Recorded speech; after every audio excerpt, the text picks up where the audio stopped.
Let's take a look at multiplying and dividing by powers of 10. In the past, we have been told to always just add zeros to the end. This is a great method through fourth grade, but unfortunately, once we hit fifth grade, this adding zeros doesn't always work. Now it becomes just a sometimes. So we want to try and get away from the mindset of just adding zeros. Let me show you what I mean. If we had the problem 24 times 10 squared, we know that 10 squared could also be written as 24 times 100. And most students are going to want to say, well, I just add two more zeros. They kind of use the exponents or they use those digits, which that is not necessarily incorrect for this problem. We can use this place value mat that can be found in the toolkits, and we can write the value 24. And if we add two zeros, we would have 2,400, which is all true statements. But instead of thinking about adding a zero, we want to think about what's happening to this digit 2 in the place value of the tens. So it's sitting in the tens place. Each time I multiply by 10, I am going to get one place value bigger. So when I multiplied two tens by 10, it became two hundreds. I multiply it again and it becomes two thousands. And the same exact thing is going to happen for the 4. I'm going to multiply it by 10 and it gets one place value bigger. I multiply it by 10 again and it gets another place value bigger.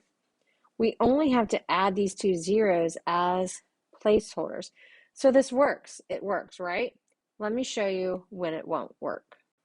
If we had the multiplication problem 2 4/10 times 10, let's write that in our place value mat.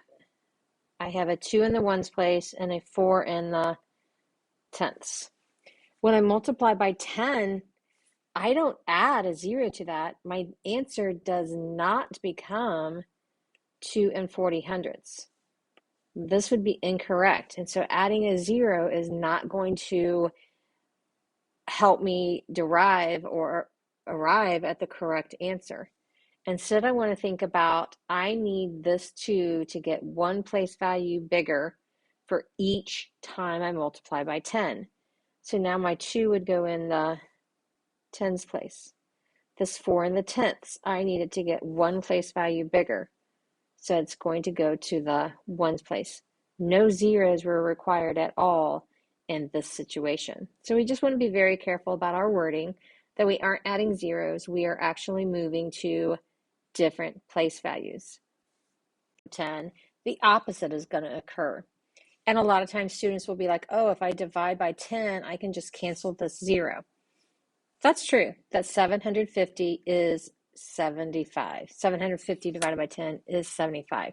It works in this particular situation, but it doesn't work all of the time. So let me show you when it won't work.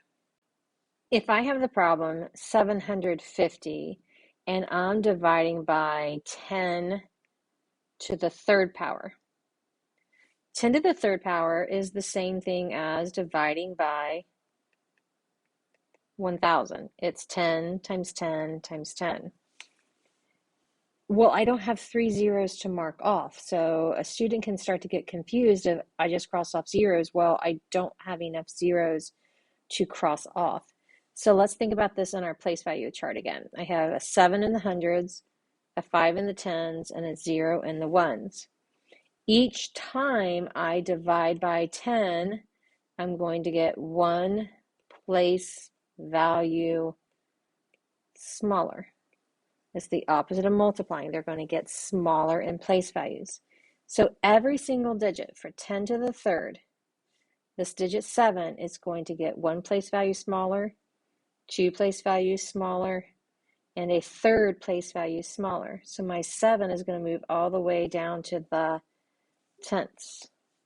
The 5 is going to get one place value smaller, two place values smaller, three place values smaller. So it ends up in the hundredths. Same exact thing will happen to the 0. It will get 1, 2, 3 place values smaller.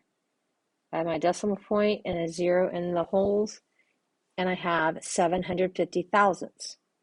I could also write this answer as 0 and 75 hundredths. That will all depend on if the question asks me to go to a particular place value.